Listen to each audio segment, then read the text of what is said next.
What Did I Just Say? By Matthew R Kemp. Read by the author. Copyright 2025 Matthew R Kemp, Kempmusik Artist Services, LLC.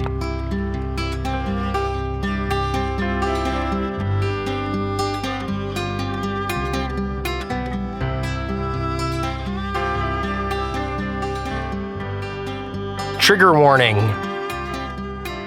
This book contains content which may be unsuitable for the unprepared.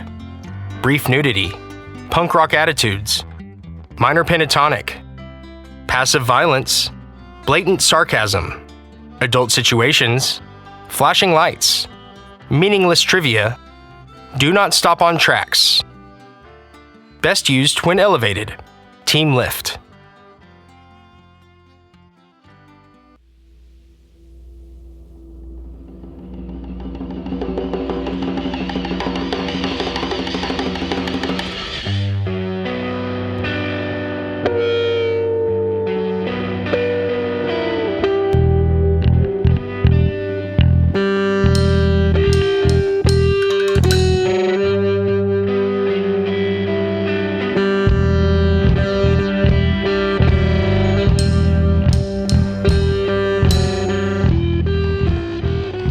Lost inside a quagmire mind, convoluted cave-like conundrums run rampant, enchanting frantic radio static, training his brain to automatically obey and present himself as Black Widow's prey.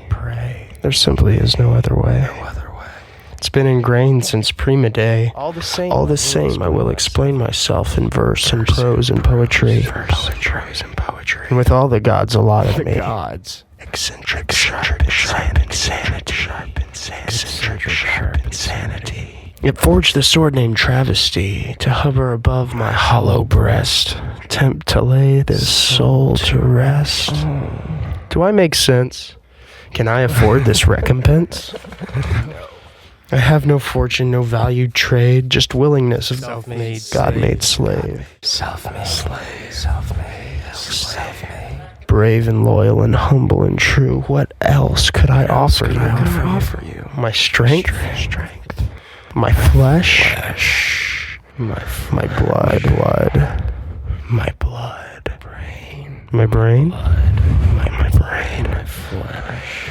My blood? Flesh? I'll strive to prove it's much the same as the lone wolf from whom its pack has strayed.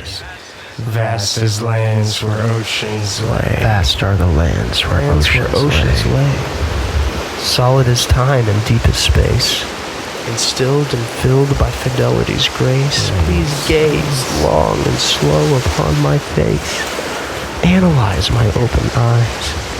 For you decide they are comprised of welcome truth and foolish lies. You decide truth. Dance, shake, blink, awake. Make no mistake, I'm soon to break open my soul and expose my skeletal secrets still untold. My body's young, my hate is old. My passion's deep, my fear is bold. Do you wield the strength to mold me as I ought to be? As barren mud forms pottery? Does your desire dare to dream of ripping seams possibilities? Feather shredded shroud pieced together in perfect patchwork precision. Pieced together in perfect patchwork precision. Wrap you warm in service affection. To wrap you warm in service affection.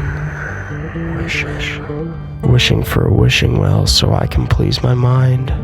Rent a piece of serenity so in your heart I'll find the secrets to a shining city on a hill. Thought I had a perfect view from my windowsill. Now go ahead, I'll catch up before the moon eclipse. I've got to fly away now. I need another fix.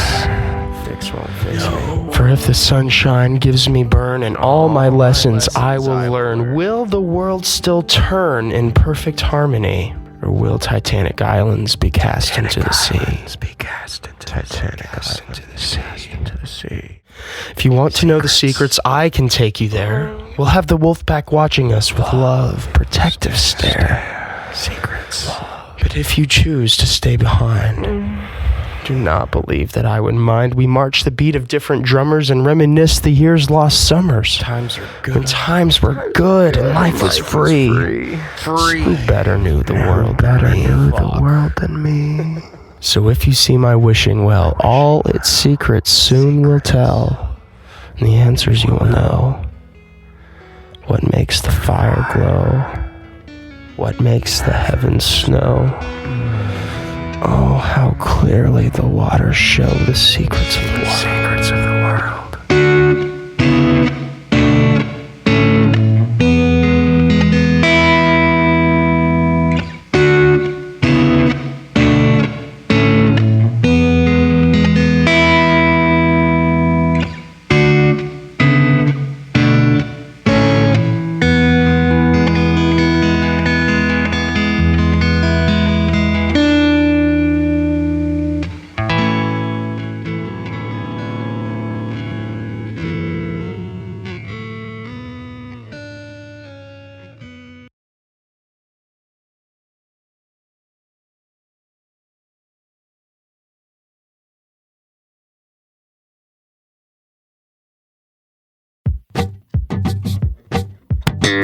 Chapter 1. I'm Not Complaining. I grew up in the big city. The Oklahoma City metro area is the biggest city for a couple hundred miles in any direction. The nearest bigger fish in this part of the pond would be Dallas, Texas, and maybe Kansas City. But where I'm from is less of a big city and more like a sprawling and populous small town. The pace of everyday life is more akin to life in small-town America than a bustling city like Chicago or Dallas. Everything moves slowly. There's no real traffic compared to other major metropolitan areas, and everyone seems to know pretty much everyone. Oklahoma City weather gets crazy. A lot. The top meteorology school in the US is here, if that tells you anything. Personally, I don't mind it. The weather never really frightened me. Except for once or twice when there was a super loud thunder crash that was so voluminous that it shook the walls of my small trailer and sounded like a bomb exploded right above me. That sort of thing will make your skin crawl and your hair stand on end. But that soon passes and life goes on. So even that occasional strike of terror doesn't really bother me. Except I don't like the cold. It gets cold and windy in the wintertime, but not the fun sort of cold involving snowmen and snow angels and snowball fights and snow ice cream. It doesn't get too snowy or very wet like it does up north. Just cold. Windy. And only occasionally precipitous. But when it does snow, it really is kind of funny because everyone flips out and there's usually a wave of delays, postponements, and cancellations. It happens every time it snows even a quarter of an inch. Drivers lose their prudence, and basically everyone pretends like this is the first time in history they've seen snow and ice, and so we all behave as if it was a crisis. It's Snowmageddon, and Ice Jesus is back to whoop some ass. However, the winter of 2024 has been pretty mild for the most part. Heck, it was 60 degrees a couple of days ago in December. You might say the climate is mild, or perhaps skews warm. One might speculate that the climate is the primary reason OKC seems to have a growing population of homeless people. And it's on Indian summer type days when everyone emerges from their tents and cardboard wigwams to hunt and gather. No, this isn't the wild frontier of 1889, this is nearly 2025. Lately, I've seen a lot of folks out on the sidewalk or in the street and shouting, to no one in particular. They might not even be shouting. They may only be speaking softly or mumbling to themselves. Sometimes angrily, usually incoherently. I've seen a wide dynamic range of emotions by these folks, from a soft, tearful pep talk to themselves to angry, threatening shouts at an unseen opponent. And one time, a shirtless woman on full display gets thrown out of 7-Eleven only to collapse on the sidewalk just outside the door. She falls prostrate and begins shrieking like a banshee straight down towards the center of the earth, with her nose to the sidewalk and kicking and fisting the pavement, full-on terrible 2-year-old tantrum style. She was teary-eyed and her hands were scratched and bloody from the assault on asphalt. Fisticuffs con concrete. Or sidewalk wailing. Take your pick. What do you do when one of these wretched lost souls crosses your path? It could happen anytime, on any afternoon or morning of any day not in particular. For example, let's just say it's an afternoon perhaps, on a Tuesday. You step casually out of the donut shop and turn to head towards the porno theater on your way to work. Or was it a court hearing? And there's a person on the corner of the intersection, standing on the sidewalk obstructing your path. They're most likely haggard and unkempt in appearance, pacing alone and mumbling to themselves about serpents in the rectory, or don't I skate with the lion, or fire and brimstone. When you cross paths with this person, what do? Do you try to talk to them? Pity them? Give them money? See if they need help? Or do you just say, "Hey man, Jesus is great. I love Jesus. I just hate Christians"? Or do you have a minute to hear the good news about Muhammad, peace be upon him? Or simply, "Hey, can I borrow a cigarette?" Which of these classic game-winning plays do you call? Actually, stop. Don't. I'm sorry. I set you up. You see, that was a trick question. I don't recommend any of those options. I would advise for you to do what I do and simply ignore them. Actually, don't do that either. Perhaps this situation requires an unorthodox approach. Pull up a chair and listen. Listen intently. Listen earnestly. Listen politely. Take notes. Follow along the emotional journey that unfolds. This will probably be the most interesting thing you'll witness this month. So suspend your disbelief for a little while, and for God's sake, don't forget to applaud. Or, if you can afford it, leave a little tip before you go. Remember, applause is a tip that costs you nothing. Because if you find yourself entertained by the haggard vagrant at the corner of Broadway and 33rd, or one from the team at Penn and Memorial, or the lost sheep from Our Lady of Perpetual Hardship at Reno and Western, then guess what? This may come as a shock, but a service has been rendered to you and they are owed compensation. No different than if you got an oil change or a leg wax or saw a movie or had your lawn mowed, went to a concert, saw a comedian, or even read a book. I'll let you take a moment to let that one sink in. In essence, that's what this book is. I mean book in a very loose sense. This book, between you and me, is not really a book. It's more or less the mumbles of a tired man who hasn't had a haircut or a leg wax in a very long time. This ebook is my mumble, my rant, my soapbox, derby speech, and I invite you to follow me through to the bitter or triumphant end. But I must warn you, there will be a special offer at the end of this book. What is the offer? I don't know. I'm just the author of this rant. I don't know what the offer could be. I can't see the future. I'm no Emily. If you think I know what will happen at the end of my own book, then you have a little too much confidence in me knowing what the fuck I'm doing. Spoiler alert, Snowflake, I don't.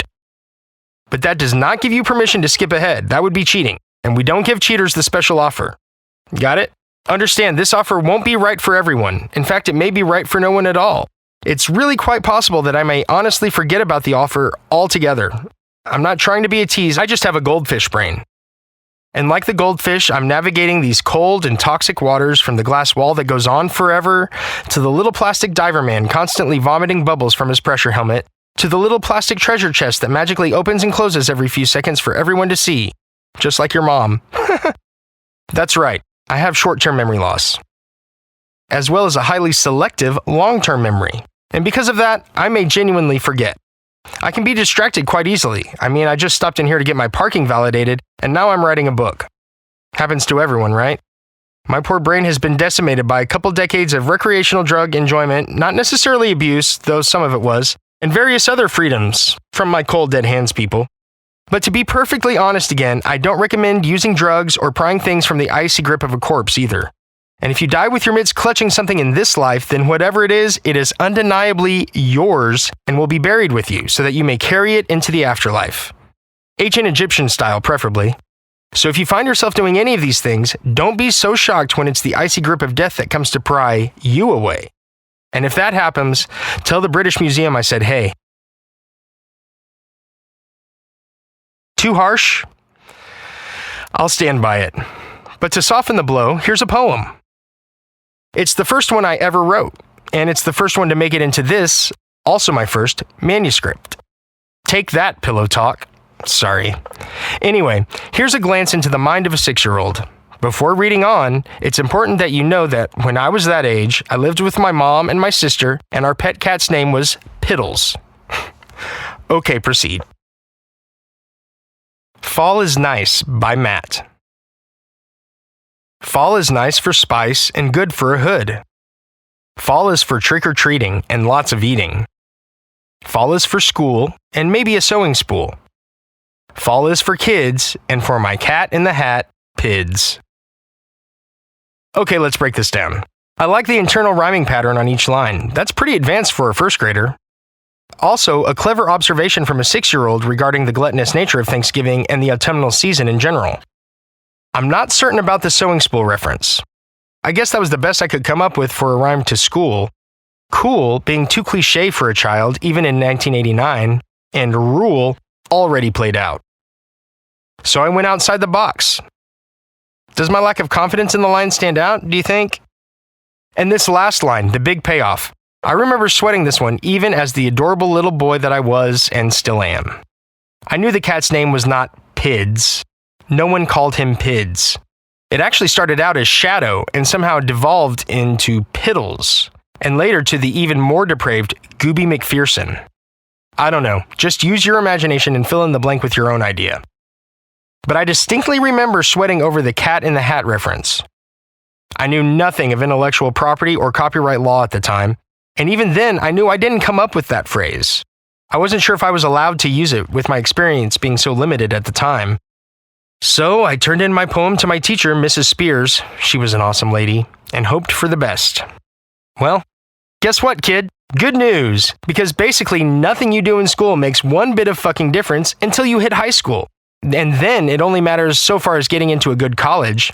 And then it only matters if you actually want to be effective in your career. And once you're in your career, it doesn't really matter then either because you have to have money to be sued for copyright infringement. And you don't have any, kid. So what do you know? There is a benefit to poverty.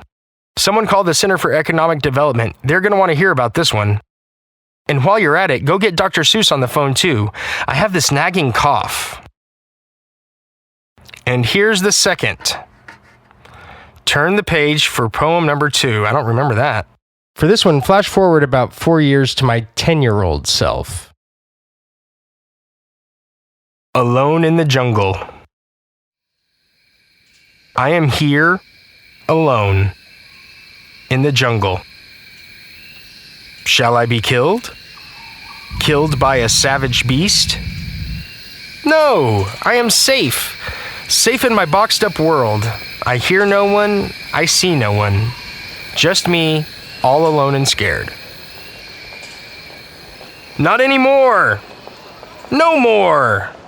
I have friends, family, people who care, people who I care for, people who protect me, save me from the beasts. Editor's note.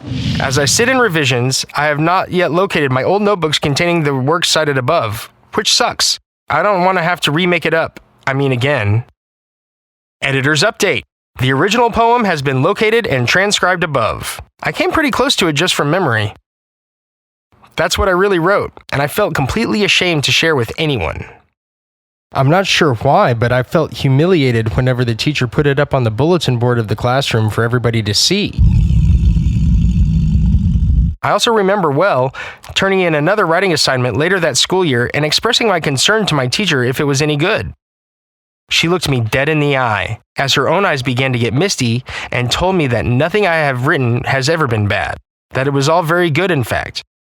It was a wonderful moment of encouragement that gave me a secret confidence in the written word that I carry with me still today, and a talent that I'm finally leaning into some 30 years after those words from my teacher.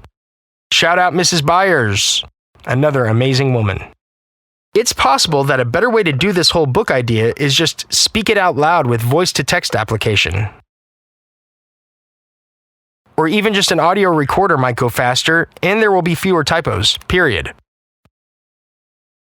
In fact, since I definitely don't know what this is going to end up being about, it might be logical to write the book first and then come back and do the introduction the intro later. Just like in those mystery novels where they write it back to front. That's a little trick I learned from Agatha Christie. She was the most brilliant writer in the room until there were none. Sound effects, spooky music. Lighten up, kid. That's quality material there. Classic. The only problem I can see in doing it with dictation is that I may not want anybody to hear what I am saying. And I certainly don't want to think about what someone else's opinion of my work might be and allow it to have any kind of influence over my work. Well, I don't want to know the opinion unless it's praise. I'll entertain praise, but caring what others think about your art is like an abortion of creativity. It's fucking stupid and dumb.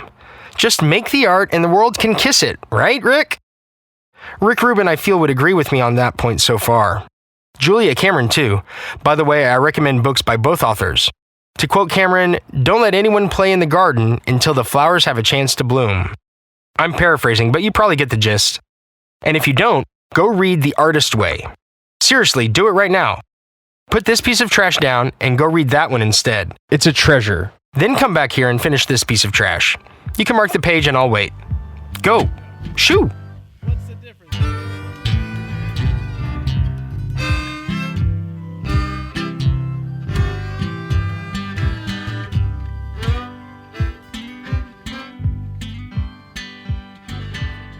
Okay, you're back. Great. Listen, this book will go over a hell of a lot better if you just laugh when I make a joke and keep moving. If you can't tell when I'm making a joke, then I'll tell you what will help. Go to the kitchen, take out a large frying pan, preferably cast iron. Make sure it's good and heavy. And it should be dishwasher safe. Is it? Okay. Great. Now hold it way up over your head. Got it? Hold it for just one more second. And now just let go. Did that work? No? Fine. I'll just put the jokes in a different color font or something. Is that better, Snowflake? Now pick up the frying pan, rinse it out, and go make dinner. If you don't know how to fry chicken, then I'll just have a grilled ham and cheese. Please, with chips and tomato soup. Eureka! So that's what this book must be. A joke! Did I just solve the mystery in the first chapter? I wonder what Agatha would say. And it really probably would still be a joke, a private joke in my own head, if I had not received a tiny little nudge from a friend to encourage me. He didn't even know what he was doing, but by the time I told him what he did and thanked him for it, it was too late. It was really very innocent. All he did was make some small remark in passing about how he was amused by my stream of consciousness sort of thought train, when it spills out of my brain, through my mouth, and onto the middle of the conversation for everyone to see and hear. And he was amused by my offbeat sense of humor or something like that. To be fair, this is not the type of thing I'm used to hearing. And at the time he said that, we hadn't known each other for very long. But since then, we have become quite good friends. So that just goes to show you. What it shows, I'm not sure. But all will be revealed in due time. Due time has arrived. It goes to show you never know. I know I don't. I know I don't never know. And now you do too. You now know that I don't never know now. And that's what it's all about. Probably. Anyways, if you want to call yourself an artist, then you have to live true to that nature. You have to make art. You got to keep your antenna up all the time and be ready to catch inspiration, wherever and whenever it strikes, because you want it to strike, and strike again. Every time you don't catch it, every time you receive a flash of inspiration and then do nothing about it, that's going to make it slightly less likely that you'll get another inspirational flash, or when you do, you'll get one of lesser quality. This is something I firmly believe. It doesn't mean that you won't ever get another flash ever again. No. Just that the next flash won't be his choice. If you were the universe, would you distribute your best ideas to the humans who do nothing with the idea?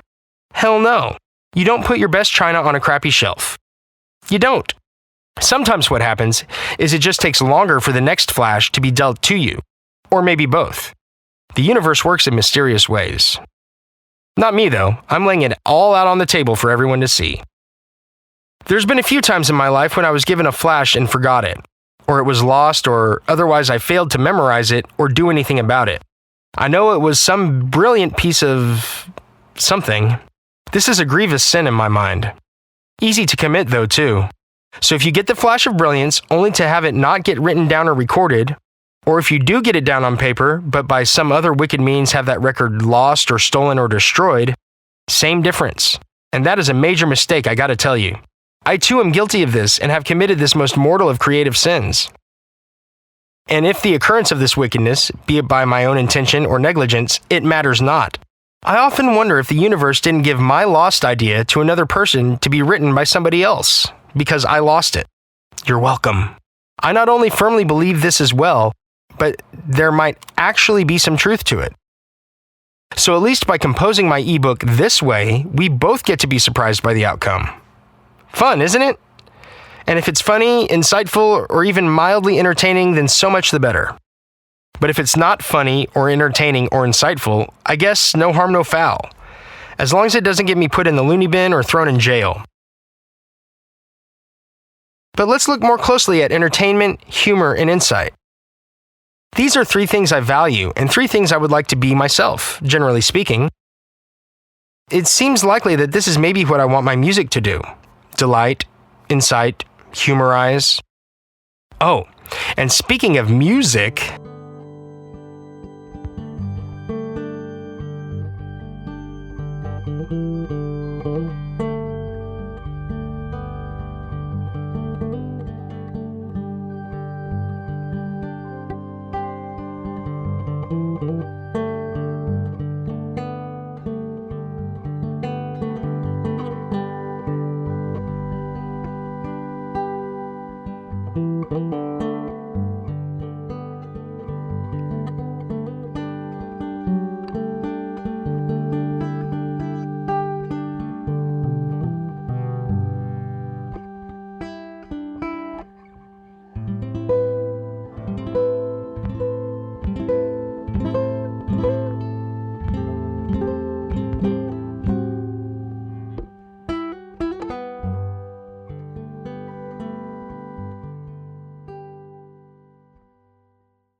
Chapter 2. What's another 30 years? I hear a lot of stories about folks who start out real clean and on the straight and narrow, but then a midlife crisis hits and they quit their shitty job to follow fish around or learn to drive a boat in the Bahamas. Those dreams both sound cool to me.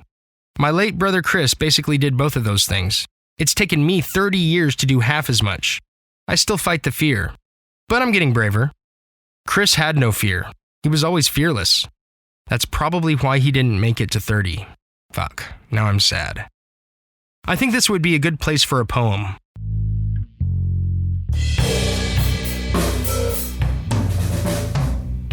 Stream of consciousness, river of wrath, blindly frightened, given till it's gone, fighting till it's thrown away again, landing by a lonely fire. Migrated semi-circumglobal with steps erased, then retraced, and wonder why the emptiness is hollow. Sometimes fields go fallow, reinvigorate and regrow alone and apart. A human heart charted? Not even the bravest captain would dare. So instead we dream and stare at the stars and compare our parts in awkward metaphor. Language restrained, complaints fade while sinking in the shallow sea and breed regrets in the black abyss above. Not a breath of life or warmth. Reluctant remorse, choking, contorted, bleeding and bloated. Floating away forgotten.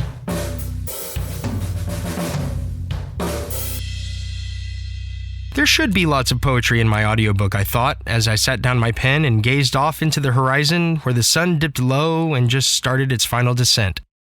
This is a good place for a picture. Actually, I want lots of pictures in my book. I see no reason why the illiterate can't enjoy reading too. Can we get an illustration? Maybe get AI to whip up something that has a boy crying at a hotel pool bar surrounded by beautiful girls in bikinis? Because you see, that's me. I am the boy by the pool. He grows up to be the disheveled man. This ebook is my mumbled soliloquy, and I guess the book jacket is the street corner? Or maybe Amazon. That's it. Amazon is the street corner. No, Amazon owns the street corner. Or are renting it from Google anyway. But I'm not here to tell you what to think or how to spend your money.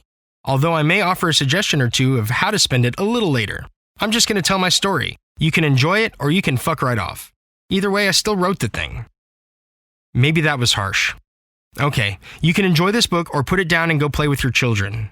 Or at least go read an actual book. The Artist's Way is a good one by Julia Cameron, I think I already mentioned that. Or The Alchemist by Paulo Coelho. 2 great books written by great people. And that may be the most valuable thing I've written here. Oh well, we shall carry on. Just don't put this up on the shelf and forget about it. Speaking of shelvery, did you know that people with bookshelves generally have not read the books that rest upon them? Is that fucking nuts or what? But basically, like most good things in life, the idea for this book started as a joke. I used to crack wise from the stage all the time when I had a gig at this enchanting little shitty dive bar that was owned by one of the worst humans I've ever met. More on that later. Maybe. But anyways, I'd get a good laugh from the audience reacting to something clever I said off the cuff. I'd hit them again with this, check out my ebook routine. I'd do it for the double whammy, just to milk the audience for all they're worth. Applause is a tip that costs you nothing. That's another joke from those dive bar gig days. And even then, one night I'm sitting at home with my dog and girlfriend, and I make a joke about talking to myself because that's the only place I get intelligent conversation. She didn't laugh, but she never laughs at my jokes. When suddenly, it hit me with the thought, that might be a good opening to my hysterical ebook. So I picked up my phone and started writing. And that's where I still am right now. As I write, I'm still sitting in the same place this evening because it is this evening. Space-time, huh? I digress.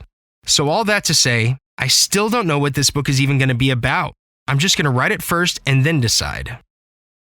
In fact, that's usually how most of my writings have come about. Stream of consciousness with interpretation and analysis after the fact. I've never even tried to write a book. But writing always came pretty natural to me.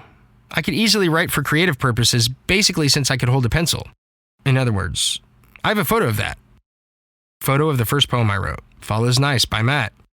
Fall is nice for spice and good for hood. Fall is for trick-or-treating and lots of eating. Fall is for school and maybe a sewing spool. Fall is for kids and for my cat in a hat.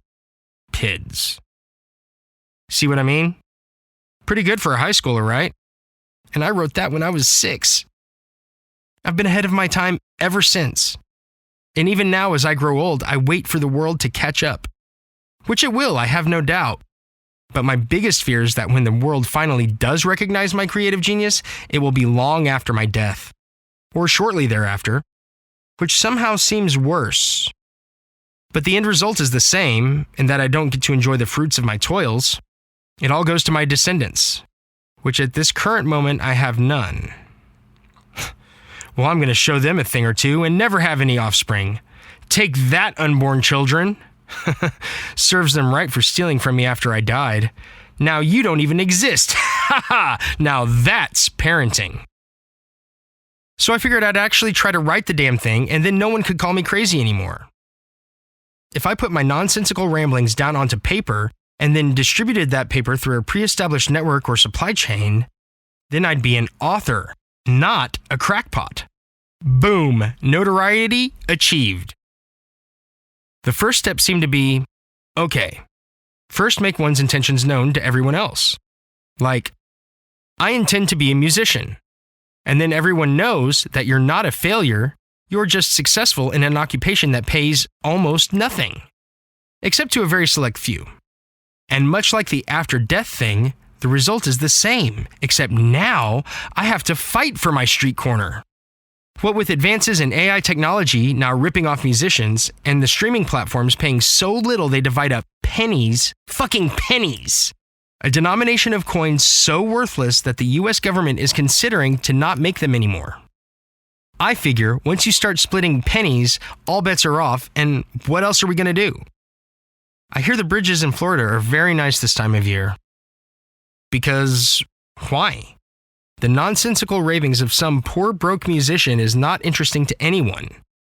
Unless I kill someone, or, you know what? Let's not even go there. I know what happens to people who write about killing. They lock you up for that, which would give me more time to write. But who needs more time? I just saved myself years of torment in prison.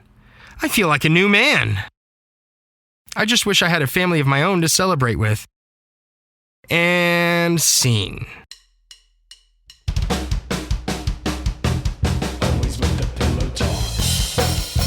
Chapter 3. What does any of this have to do with music?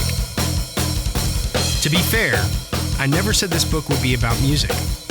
I never said it would be about anything. And I'm damn surprised that anyone has made it through 2 chapters and are now venturing into a 3rd. I never wanted to be a singer. Not really, anyway. Growing up, we already had a good singer, and no one wanted to hear me do it. Like I remember growing up, I was a very good actor. Objectively speaking, like I was always the best actor in drama class, all the way up through high school. And then one year I surprised everyone by signing up to sing a solo instead of for a speaking role.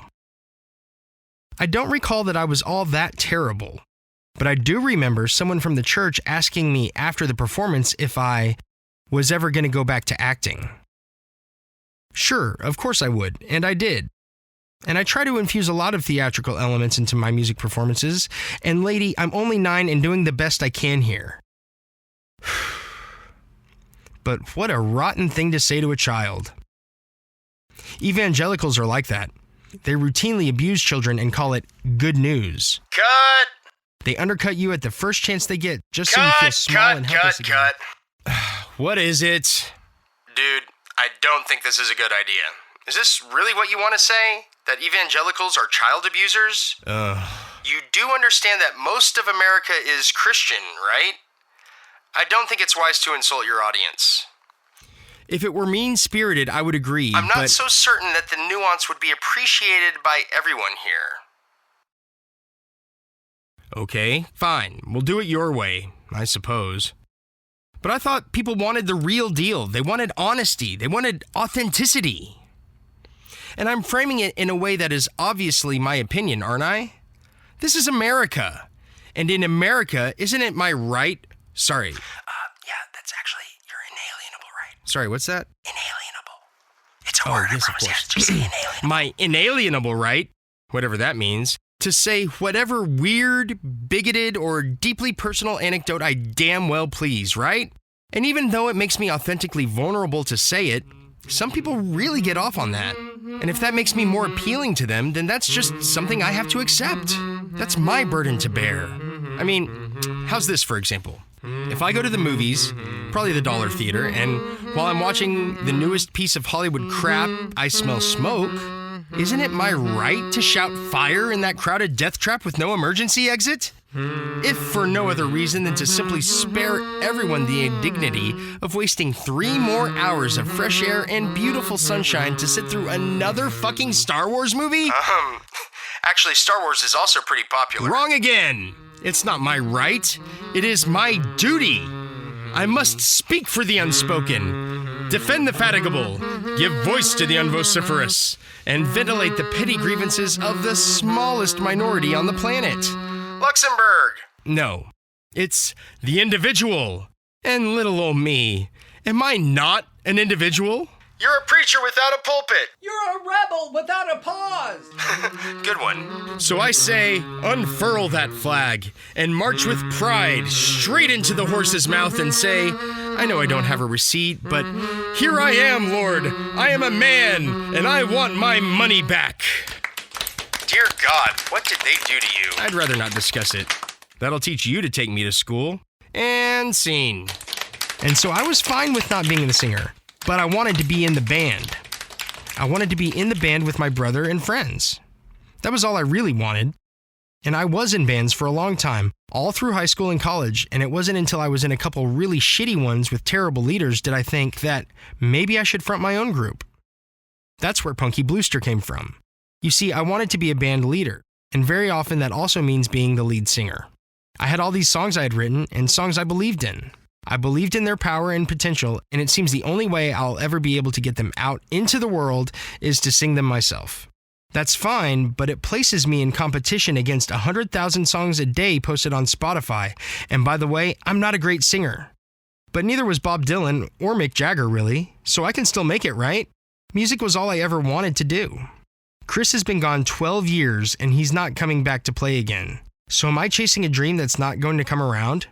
Am I a fool and an idiot for choosing this? Am I competing against my dead brother? That's insane.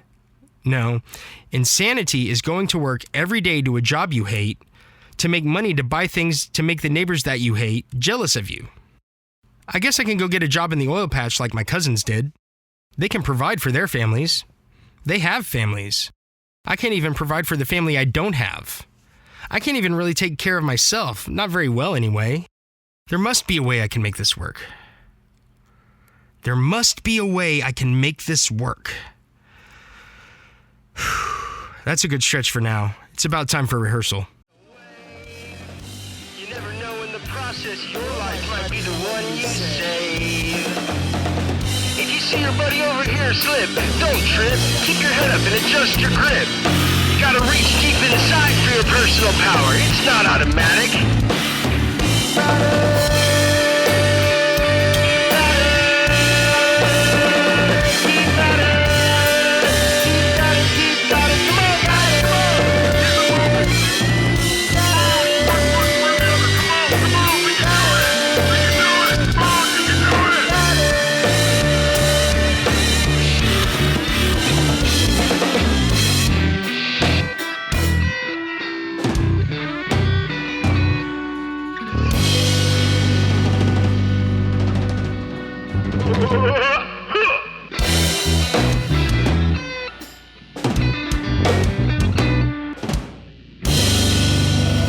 Chapter 4, Directions to Carnegie Hall.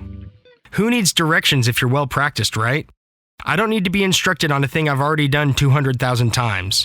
So where the fuck is Carnegie Hall anyway? I practice all the time. Practice my guitar, practice my voice, practice my performances, and it's completely eliminated all of my mistakes on stage. And if you believe that, we should have lunch sometime. And bring your checkbook. LOL, just kidding, but you are buying lunch anyways. I was probably well into my 30s before I realized that I had passed the point of no return, that another career option just wasn't going to be in the cards for me. Why would I want to change careers when I'm living my dream, you say? Well, let's just say that my dream does not involve 6 a.m. bus rides home or splitting the cost of a pizza over multiple debit cards. Still, I'm dumb enough not to regret anything. I always would say I'm too smart for my own good. And what do I mean by that? Is I'm too smart to just shut up and passively accept circumstances. I won't. I need to know why, or else I don't see the point. But yes, Mr. Slave Driver, why are we building these giant triangles out here in the desert? I would not have lasted in slavery, and yet that seems to be exactly where we are. We have this lovely illusion of freedom in America. But it's a false choice. Democracy has failed. We don't get to pick shit. It's not like who is the president really makes that much difference. I mean, at least anymore. If it ever did. And I'm not trying to spread any sort of sentiment. I still don't expect anyone to ever listen to this book, but it's important to me. And if we don't make it in time for the audition, we still have to get to the auditorium. Otherwise, why bother? And that's sort of where I'm at now, is I feel like I've missed the audition, and America has already picked its next round of stars from the pre-selected group on TV. And sure, you can have a music career, but we count your wages by fractioning pennies, and you have more competition than an upstart coffee company. And by the way, there's no clear path, no set of instructions, and almost everyone you meet is going to try and swindle you. Fat chance, Ringo. Give the guitar back to Johnny and let him QB the rest of this album, okay? We'll hang half 100, and then you can hand off a few to our roided out running back before the clock runs out. All right, great game plan, coach. So what would my most obvious path to success in the music industry look like? They told me to play to my strengths. Let's see. I can write good. I'm kind of funny sometimes when I don't piss anyone off. I can talk to an audience. but I'm not a great singer, so... Frontman. No, shit, hang on. Is that drummer position with the Beatles still open? My buddy Pete says it's a waste of time, but I thought I'd give it the old college try. Back to the drawing board. In an average day, I get probably 100 ideas pop into my brain. Ideas about anything at all. Sometimes it's words, other times songs, sometimes inventions or ways to make the world better. Of these 100 or so, say, maybe half of them are any good. Of the good ones, I'd suppose only half are implementable due to constraints with budgeting or practicality or laws of physics. So that leaves me 25 good, doable ideations in any given day. And how many are memorable? I'm not sure. I already have mentioned my memory is like a goldfish. I'm just swimming along and ding! It's like a whole new shot at life every 30 seconds. Surely this will lead to happiness. But is happiness really what I want? Is it really what anyone wants? Is it really?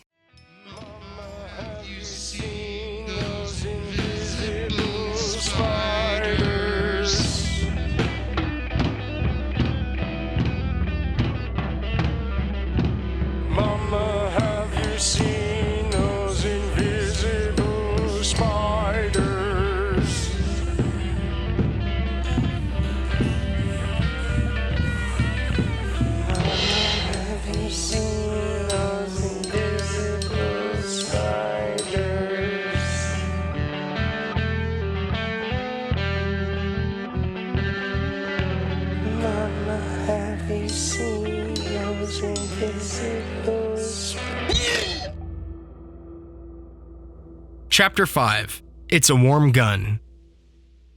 We all want to be happy. But is that really the best pursuit? Do I even know anyone who's happy? Perhaps contentedness is a better goal. Let's say you have a home and a car. Do you still want nicer things? Sure, but can you get by on what you have? Absolutely. So be content. But go out and spend anyway. Our consumer culture is insane. It's not a good thing. I stopped using drinking straws all the time because it's going to end up on that garbage island out in the ocean that's already bigger than Texas.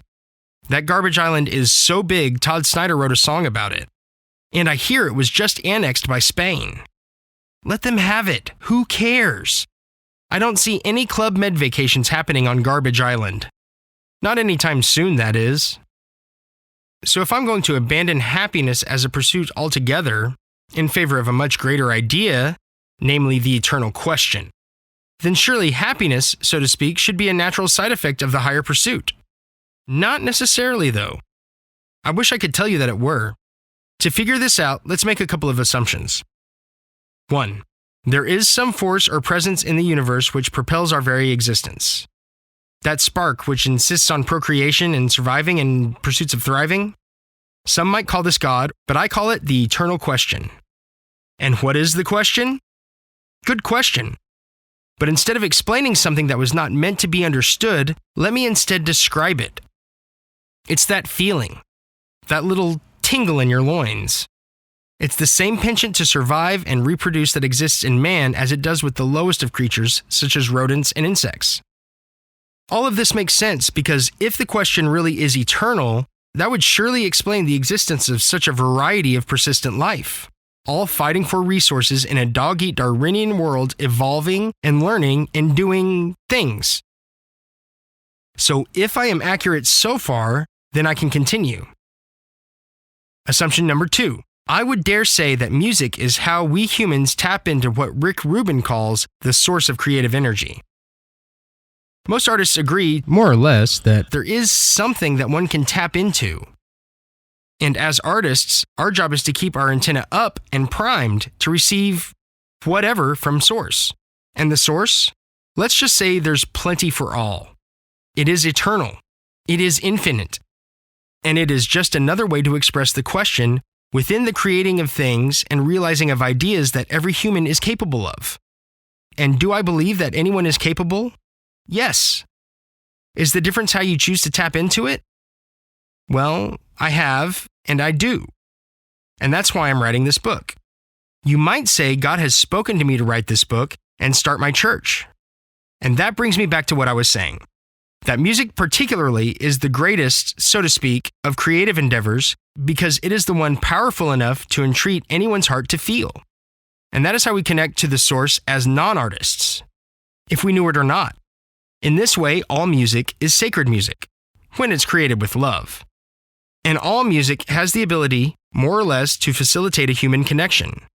An actual, real-world, in the moment, you can feel it connection with the divine power of the universe, the source, God, creator, the eternal question, whatever you want to call it. So because of this belief, I have to try to approach my music with a sort of spiritual zeal that keeps me motivated. This is not a God that commands anyone to do anything except love each other. And this is a God who asks for no money, only to regularly connect with her children. Us, we the people, through the passionate making of music. Yeah, I know I used her instead of him, and that was intentional. Amen.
Chapter 6.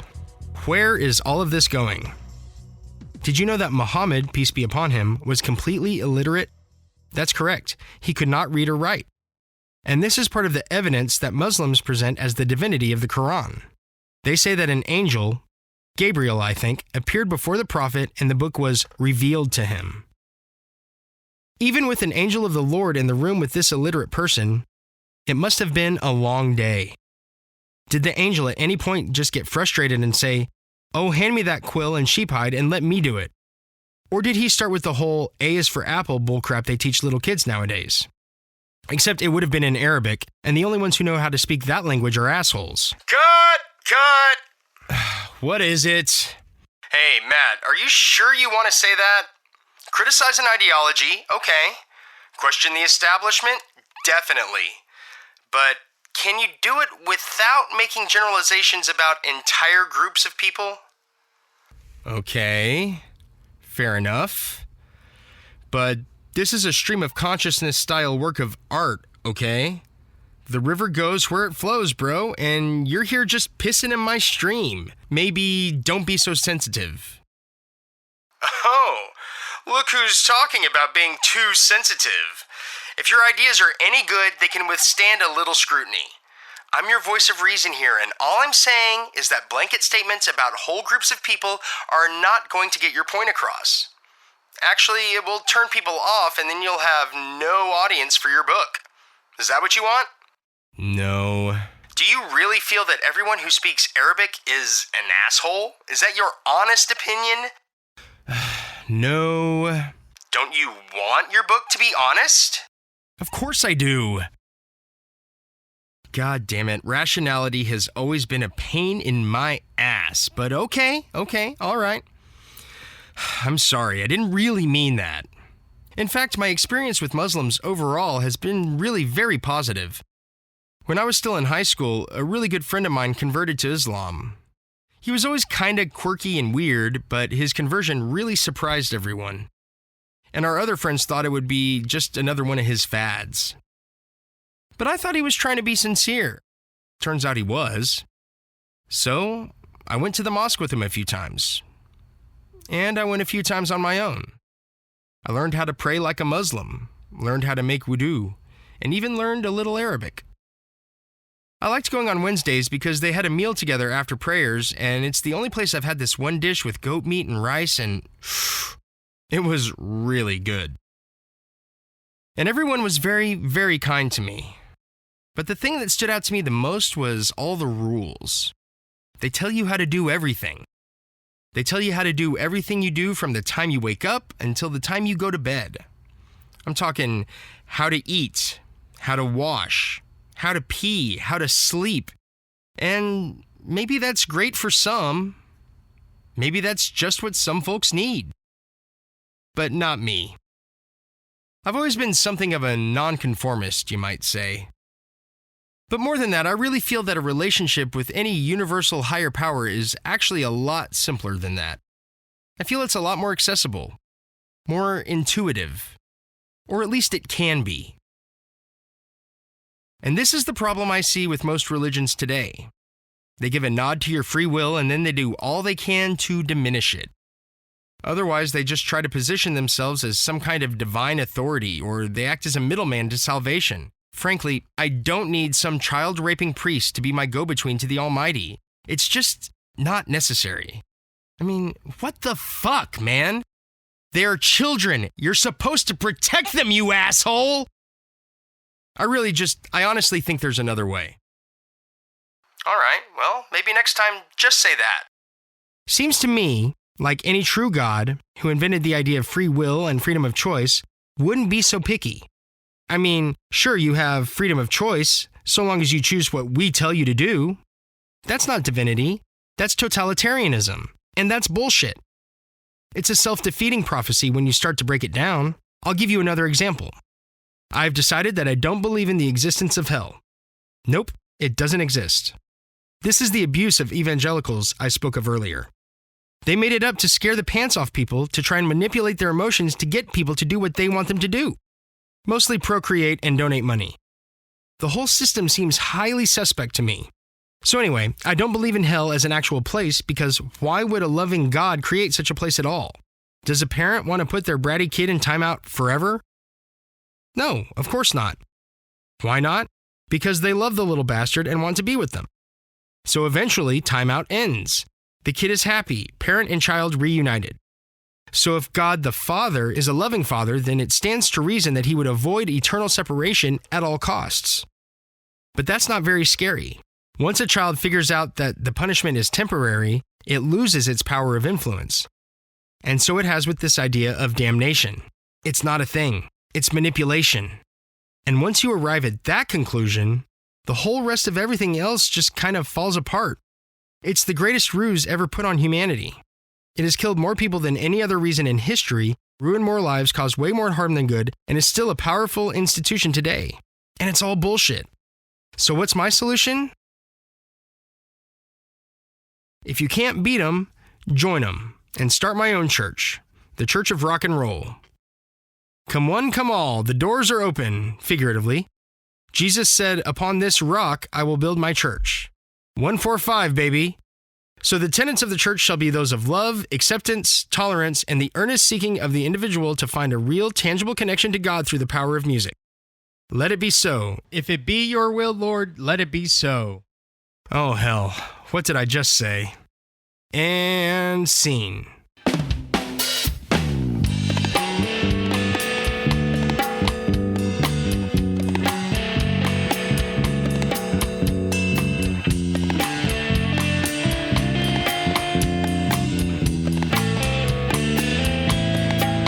Chapter 7, The Offer. Well. If it isn't the consequences of my own actions. I guess you'll be wanting that offer after all, is that right? Do I look like I'm made of offers? It's my own fault, really. I only said that in Chapter 1 because I thought it was funny. You know that every ebook is really just a sales pitch and/or a marketing tool, right? But my ebook was much closer to an enthralling, heartfelt memoir. And truthfully, I probably would have forgotten the offer entirely, but fuck me, just like an idiot, what do? I had to go back and read this thing before I clicked publish. I suppose it was due to some vague notion of not wanting to appear like an idiot with a ton of spelling and grammar errors. but even that tally is negotiable. So okay, here goes nothing. Well, I'll tell you what. If you go to my website, kempmusik.com, and the very first thing that you see will pop right up, there's a little contact form there. Put in your info into that form, and I'll put you on my email list. What good is that? Well, you'll be notified about whatever I'm doing future-wise. So every time I release a song, you'll be able to hear it before the rest of the world. Or if I write another book, you'll hear about it first.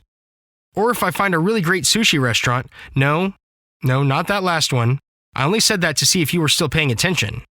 I only email my list about my artistry and nothing more. Oh, and I don't share your info with anyone for any reason, not even the government. For real, like if the cops came to my door demanding my email list for whatever reason, or even just one name off that list, I wouldn't even answer the door. Not because I hate cops or because my house smells like weed, but because I'm a man of principle. 2 principles, really. The principles of privacy and freedom. These are the tenets that I hold nearest and dear. The other thing about my email list that is important to know is that those folks on my list have access to all of my past releases as well. Plus, there's some extra stuff too, like other news, information, and merchandise that is not available to the public. So that's pretty cool.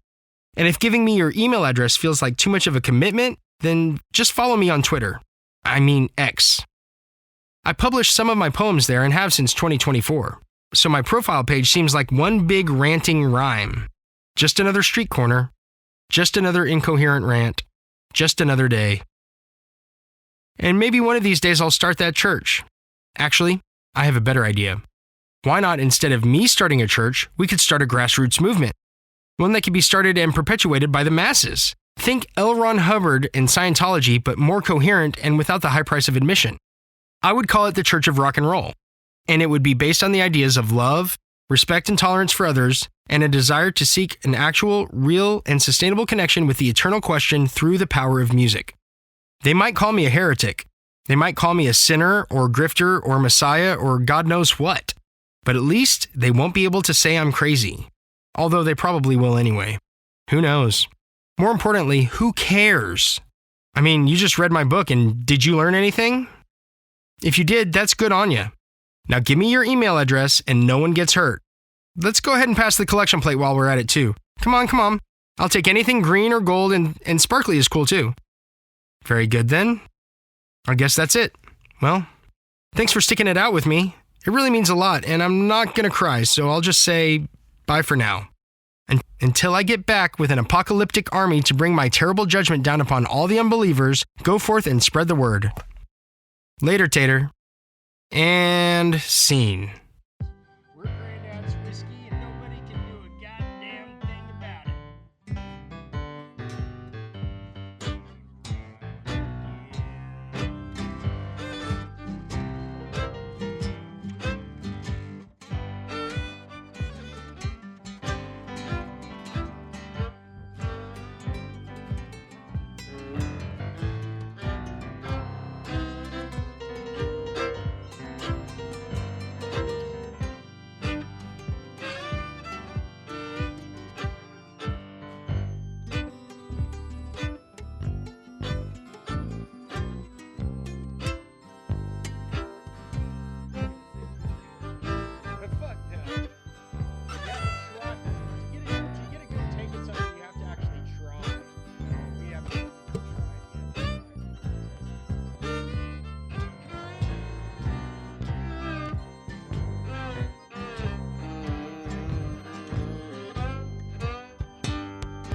This has been What Did I Just Say by Matthew R Kemp, read by the author. Copyright 2025, Matthew R Kemp, Kempmusik Artist Services, LLC. No part of this audio recording may be reproduced or distributed without prior written consent of the copyright holder. He'll probably let you, so if you do want to use this for something, don't be afraid to reach out. I got a new email address too. It's matt@kempmusik.com.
Things is just different now.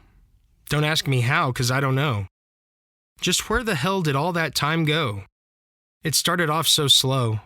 Did you feel it, or was I the only one?